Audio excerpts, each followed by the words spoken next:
Welcome everyone to my channel. तो आज हम मेडिवल हिस्ट्री ऑफ कश्मीर में स्टार्ट करने जा रहे हैं हिंदू देव डायनेस्टी। राइट, तो मेडिवल कभी कश्मीर में अभी तक हम कर चुके हैं उत्पला डायनेस्टी, गुप्ता डायनेस्टी, लोहार डायनेस्टी कर चुके हैं। आज हम करेंगे हिंदू देव डायनेस्टी। नेक्स्ट आएगी मुस्लिम डायनेस्टी, देन चक डायनेस्टी, देन मुगल का शासन आएगा कश्मीर में, देन अफगान आएंगे कश्मीर में, देन सिख आएंगे और लास्ट में but not the least Dogra rule आएगा कश्मीर में। ठीक है, तो अब हम स्टार्ट करने जा रहे हैं Hindu Dev dynasty in Kashmir. Let's start it now. Hindu Dev से पहले थी लाहौर डायनेस्टी। लाहौर डायनेस्टी के लास्ट थे वनीता देव, जिनकी डेथ हो जाती है। तो स्टार्ट होती है हिंदू देव डायनेस्टी इन कश्मीर।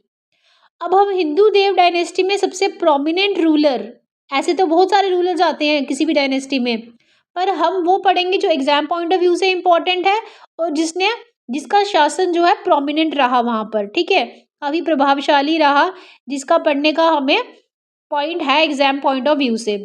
तो prominent ruler Hindu Dev dynasty में कौन थे? सुहादेव। जो उन्होंने कब शासन किया? सुहादेव ने शासन किया 1300 एडी में। 1300 एडी क्या होता है? 1300 एडी में सुहादेव पे अटैक होता है। सुहादेव पे 1300 एडी पर एक मंगोलियन अटैक करता है from central Asia. Central Asia में भी कहाँ से? तुर्क से। ठीक है, तुर्किस्तान से एक मंगोलियन आता है और वो अटैक करता है सुहादेव पे 1300 एडी पर। इस मंगोलियन का क्या नाम था? ये जो मंगोलियन तुर्क से आकर सुहादेव पर अटैक करता है 1300 एडी में, इस मंगोलियन का नाम था दलूचा, या इसको बोलते हैं जलुकदार। किसी बुक में दलूचा लिखा है, कहीं पर जलुकदार लिखा है। तो आप दोनों ही नाम याद रखेंगे। किस मंगोलियन ने अटैक किया था सुहादेव पे? दलूचा और जलुकदार। इस मंगोलियन ने अटैक किया सुहादेव, जो उस टाइम पर हिंदू देव डायनेस्टी पे से बिलोंग करते थे और कश्मीर में रूल कर रहे थे।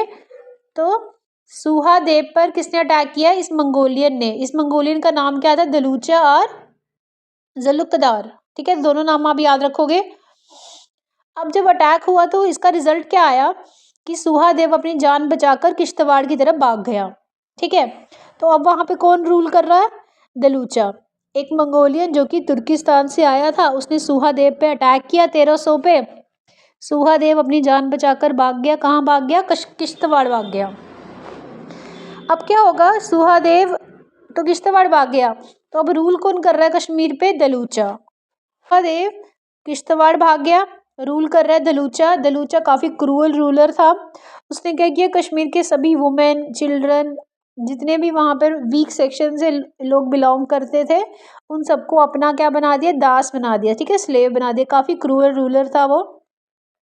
पर उसका पॉइंट यहाँ पर नेक्स्ट इंपॉर्टेंट पॉइंट ये आ जाता है, पर वो कुछ ही मंथ के लिए कश्मीर में रुका। कुछ ही मंथ के लिए उसने कश्मीर में शासन किया और फिर वो वापस चला जाता है। कहाँ पर? तुर्किस्तान। ठीक है, जो दलूचा रूल्ड इन कश्मीर और कुछ वुमेन चिल्ड्रन को अपना दास भी बना लेता है, सेवक बना लेता है, और rule for about only 8 months. 8 month के लिए सिर्फ रूल करता है वो। नेक्स्ट यहाँ इंपॉर्टेंट पॉइंट ये है, ये जो सुहादेव तो खुद किश्तवाड़ भाग गया, लेकिन सुहादेव का एक इम्पॉर्टेंट कमांडर था, दैट इज रामचंद्र। अब ये जो रामचंद्र है ये कश्मीर में ही रुका और एक डिस्ट्रिक्ट थी वहाँ पे, लार डिस्ट्रिक्ट। ठीक है, लार डिस्ट्रिक्ट में रुका था। अब जो कश्मीर में सिर्फ एक ही डिस्ट्रिक्ट सेफ रह गई थी, जहाँ रामचंद्र था। जहाँ रामचंद्र था सिर्फ वही डिस्ट्रिक्ट सेफ रह गई थी, बाकी कोई भी डिस्ट्रिक्ट सेफ नहीं थी कश्मीर में, क्योंकि बाकी सब डिस्ट्रिक्ट में दलूचा ने अपना कब्जा कर लिया था। तो सुहादेव का कमांडर था रामचंद्र। रामचंद्र जिस डिस्ट्रिक्ट में था वो डिस्ट्रिक्ट सेफ थी। ठीक है, दोबारा से देख लेते हैं। हिंदू देव में लास्ट थे कौन? हिंदू देव डायनेस्टी से पहले आते थे लाहौर डायनेस्टी। लाहौर डायनेस्टी के लास्ट थे वनीता देव। ठीक है, वनीता देव की डेथ के बाद हिंदू देव आते हैं। हिंदू देव डायनेस्टी के प्रोमिनेंट रूलर थे सुहादेव, जिन पे 1300 पे अटैक किया था मंगोलियन ने तुर्किस्तान से। ठीक है, इस मंगोलियन का नाम क्या था? दलूचा और जलुकदार बोलते हैं। इस अटैक का रिजल्ट क्या आता है कि सुहादेव अपनी जान बचाकर किश्तवाड़ की तरफ भाग जाता है। देन अब वो तो किश्तवाड़ की तरफ भाग गया, अब कौन रूल कर रहा है कश्मीर में? दलूचा। उसने क्या किया? बहुत ज़्यादा क्रूअल रूलर था, वहाँ के वुमेन चिल्ड्रन को अपना स्लेव बना लिया। देन रूल किया वहाँ पर for about nearly 8 months. Then Suhadev का जो कमांडर था, सुहादेव तो किश्तवाड़ भाग गया पर उसका कमांडर यहीं रुका लार डिस्ट्रिक्ट में। तो उस टाइम पर जो डिस्ट्रिक्ट सेफ थी वो सिर्फ लार डिस्ट्रिक्ट थी कश्मीर में। ठीक है, नेक्स्ट देखते हैं अब इसमें क्या आएगा। सो अभी का क्या सिनारियो है हिंदू देव डायनेस्टी में कि रामचंद्र जो कमांडर थे सुहादेव के, वो थे लार डिस्ट्रिक्ट में और सिर्फ वही डिस्ट्रिक्ट सेफ थी। और दलूचा ने कितनी देर के लिए रूल किया कश्मीर में? सिर्फ 8 मंथ के लिए रूल किया। देन ही वेंट बैक, फिर वो वापस चला गया। ठीक है, अब दलूचा वापस चला गया 8 मंथ के बाद, और सहदेव भी यहाँ पे नहीं थे, सुहादेव भी कहाँ चले गए थे? किश्तवाड़ चले गए थे। तो अब कौन रूल करेगा कश्मीर में? So there at that time there was no organised government in Kashmir. So उस टाइम पर कोई भी ऑर्गेनाइज्ड गवर्नमेंट नहीं थी कश्मीर में। तो अब क्या होता है, इसके नेक्स्ट क्या होता है, लद्दाख का एक चीफ, ठीक है, लद्दाख का एक चीफ था, उसका बेटा रिंचिन, वो आता है कहाँ पर? लार डिस्ट्रिक्ट में, जहाँ पर रामचंद्र रह रहा था। ठीक है, रामचंद्र कौन था? कमांडर ऑफ सुहादेव, वो लार डिस्ट्रिक्ट में रह रहा था क्योंकि वही सेफ डिस्ट्रिक्ट थी उस टाइम पर। तो रिंचिन जो किसका बेटा था? Son of Ladakh chief. So जब दलूचा भाग जाता है यहाँ से, 8 महीने रूल करने के बाद वापस चला जाता है तुर्किस्तान, तो किसका बेटा आता है? लद्दाख चीफ का बेटा आता है जिसका नाम था रिंचिन। अभी रिंचिन कहाँ आता है कश्मीर में? लार डिस्ट्रिक्ट में आता है। इस लार डिस्ट्रिक्ट में कौन रह रहा था? रामचंद्र, जो कि कमांडर था सुहादेव का, वो रह रहा था। ठीक है, रामचंद्र। तो रामचंद्र के पास काम मांगने जाता है रिंचिन, और रामचंद्र उसे अपना एम्प्लॉय रख लेता है। ठीक है, तो अब हो क्या रहा है, क्या सिनेरियो है कि रामचंद्र जो लार डिस्ट्रिक्ट में था वो रख लेता है किसको? रिंचिन को रख लेता है। रिंचिन एक लद्दाख चीफ का बेटा था। अब रिंचिन जो था, he is very efficient, he was very efficient. Rinchin किसका बेटा था? लद्दाख चीफ का बेटा था। He was very efficient worker. ठीक है, तो उसने बहुत एफिशिएंटली काम किया रामचंद्र के अंडर, क्योंकि वो चालाक भी बहुत था। उसने सोचा मैं रामचंद्र के अंडर अच्छी तरह से काम करूंगा ताकि रामचंद्र का भरोसा जीत पाऊँ। फिर रामचंद्र का भरोसा जीतूंगा तो वहाँ रह रहे लोगों का भी भरोसा जीतूंगा। ऐसे करते करते मैं राजपाट को अपने हक में कर लूँगा। तो बेसिकली इसका यही मकसद था रिंचिन का यहाँ आने का, रामचंद्र के अंडर आकर काम करने का। तो Rinchin was very efficient worker. तो उसने क्या किया? बहुत अच्छे से काम किया। And won trust of Ramchandra and people of Kashmir. ठीक है, रामचंद्र और कश्मीर के लोगों का भरोसा जीत लिया उसने। ठीक है, पर वो ग्रीडी था किसके लिए? थ्रोन के लिए, राजपाट के लिए वो बहुत लालची था। तो उसने क्या किया, अब क्या करना पड़ेगा उसको? रामचंद्र का तख्ता पलट करना पड़ेगा, रामचंद्र को हटाना पड़ेगा उसे लार डिस्ट्रिक्ट से। तो उसने क्या किया, रामचंद्र के अगेंस्ट कॉन्स्पिरेसी करना शुरू कर दी। ठीक है, षड्यंत्र रचना शुरू कर दिया रामचंद्र के अगेंस्ट, और रामचंद्र को क्या कर दिया उसने? हरा दिया, उसका तख्ता पलट कर दिया किसने? रिंचिन ने। ठीक है, रामचंद्र का तख्ता पलट कर दिया किसने? रिंचिन ने। और फिर रिंचिन रूल करने लगा कश्मीर में 1320 में। ठीक है, कॉन्स्पिरेसी की अगेंस्ट रामचंद्र, रामचंद्र का तख्ता पलट कर दिया, रामचंद्र को उसने हरा दिया। फिर रिंचिन रूल करने लगा कश्मीर में 1320 में। अब क्या हुआ इसके आगे? जो रामचंद्र था इसका बेटा था एक रावणचंद्र। ठीक है, रामचंद्र का तख्ता पलट कर दिया। इसके आगे जो बेटा था, रामचंद्र का बेटा था रावणचंद्र, इसको क्या किया? इसको उसने बंदी बना लिया। ठीक है, अब रावणचंद्र को उसने क्या कर लिया? बंदी बना लिया, और रिंचिन रूल करने लगा कश्मीर में 1320 में। ठीक है, तो यहाँ तक ही क्लियर हुआ कि सुहादेव किश्तवाड़ भाग गए, उनका कमांडर रामचंद्र लार डिस्ट्रिक्ट में रह रहा था। तो रिंचिन आया, रिंचिन ने रामचंद्र के अंडर क्या करने लगा? काम करने लगा रिंचिन। ठीक है, काम तो करने लगा, अच्छे से काम किया उसने, रामचंद्र का भरोसा भी जीता, वहाँ के लोगों का भरोसा भी जीता, पर उसको अब क्या चाहिए था? राजपाट चाहिए था। तो उसने कॉन्स्पिरेसी की अगेंस्ट किसके? रामचंद्र के अगेंस्ट, और रामचंद्र क्या होता है? हार जाता है। ठीक है, तो दोबारा से रिवाइज कर लेते हैं। रामचंद्र था लार डिस्ट्रिक्ट में, लार डिस्ट्रिक्ट सेफ थी, रामचंद्र कमांडर था सुहादेव का। दलूचा ने क्या किया? अटैक किया था किस पे? सुहादेव पर। तो उसके बाद उसने 8 मंथ तक वहाँ रूल किया। 8 मंथ के बाद रूल करने के बाद वो वापस चला गया, कोई भी गवर्नमेंट नहीं थी अब कश्मीर में। तो अब लद्दाख का चीफ का बेटा रिंचिन आता है लार डिस्ट्रिक्ट में। लार डिस्ट्रिक्ट में रामचंद्र ऑलरेडी था, वो एम्प्लॉय किसको रख लेता है? रिंचिन को। रिंचिन अच्छे से काम करता है, ट्रस्ट जीतता है उसका, पर ग्रीडी हो जाता है थ्रोन का। तो रिंचिन कॉन्स्पिरेसी करता है अगेंस्ट रामचंद्र के, उसे डिफीट कर देता है। देन रामचंद्र के बेटे रावणचंद्र को वो गिरफ्तार कर लेता है। अब रिंचिन रूल कर रहा है कहाँ पर? कश्मीर में 1320 में। ठीक है, तो अभी का सिनेरियो क्या है, अब कौन रूल कर रहा है कश्मीर में, अब मतलब जो टाइमलाइन हम पढ़ रहे हैं 1320 की, 1320 में रिंचिन रूल कर रहा है कहाँ पर, कश्मीर में। ठीक है, सो रिंचिन अब रूल कर रहा है 1320 में कश्मीर में। रिंचिन ने बेसिकली कैसे पहुंचा वो इस थ्रोन तक, रिंचिन ने वहाँ के लोकल लोगों का ट्रस्ट जीता, वहाँ के लोगों का सपोर्ट जीता। ठीक है, पर वहाँ के लोगों को अभी भी रिंचिन पे भरोसा नहीं था, क्योंकि उसने क्या किया था, जो वहाँ जिसके अंडर वो काम कर रहा था रामचंद्र, उसका ही तख्ता पलट कर दिया था। तो अब रिंचिन को चाहिए था कि लोग उसे सच में ट्रस्ट करें, सच में उसे सपोर्ट करें, तो उसके लिए उसे क्या करना पड़ेगा, जो रामचंद्र कमांडर था, ठीक है, उसके बेटे को रावण चंद्र जिसको उसने बंदी बना लिया था, उसे छुड़ाना पड़ेगा। तो अब रिंचिन को लोगों का भरोसा जीतने के लिए क्या करता है वो, जिस रावण चंद्र को उसने क्या किया था, प्रिजन में बंद कर दिया था, उसे छोड़ना पड़ेगा, उसे अपने साथ मिलाना पड़ेगा, क्योंकि लोकल लोगों का भरोसा रावण चंद्र पे था, रिंचिन पे नहीं था। रावण रावण चंद्र जो था वो बेटा था रामचंद्र का। तो रावण चंद्र को गिरफ्तार किसने किया था, रिंचिन ने किया था। तो अब रिंचिन को लोगों का भरोसा जीतने के लिए रावण चंद्र को छुड़ाना पड़ा प्रिजन से, और अपने साथ वो कमांडर बना लेगा रावण चंद्र को, कौन, रिंचिन बना लेगा।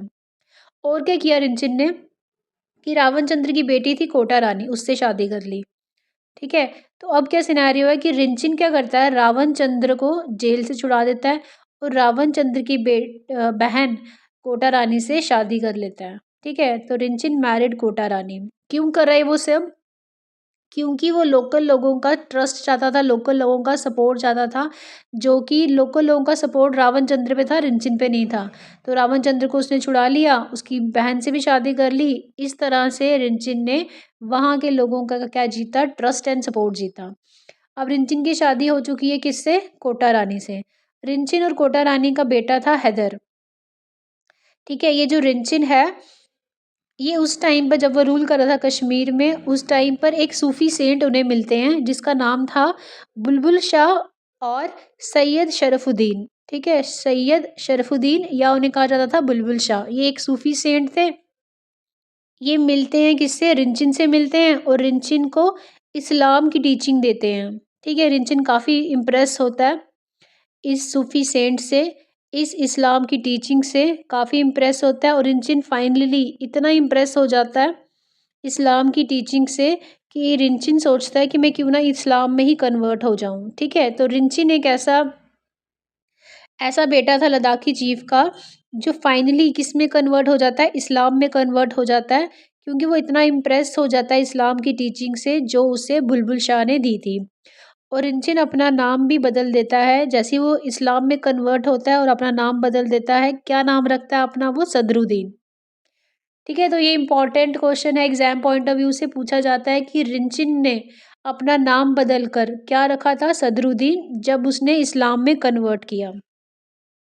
ठीक है, तो रिंचिन इम्प्रेस हुआ सैयद शरफुद्दीन बुलबुल शाह से, जो कि एक सूफी सेंट थे। क्यों इम्प्रेस हुआ, क्योंकि उन्होंने इस्लाम की टीचिंग उसे दी थी बहुत अच्छी, जिससे वो इस्लाम से इम्प्रेस हुआ था, और फाइनली इस्लाम में कन्वर्ट हो जाता है रिंचिन, और अपना नाम बदल देता है एज सदरुद्दीन। ठीक है, देन फाइनली रिंचिन की डेथ हो जाती है 1323 में। Rinchen died in 1323। ठीक है, अब रिंचिन की क्या हो गई है, डेथ हो चुकी है। अब रिंचिन और कोटा रानी का एक बेटा था जिसका नाम था हैदर। ठीक है, हैदर उनका बेटा था, और हैदर के गार्डियन कौन थे, शाहमीर। ये याद रखेंगे, very very important point. Shahmir कौन थे, हैदर के गार्डियन थे। और हैदर कौन था, रिंचिन और कोटा रानी का बेटा था।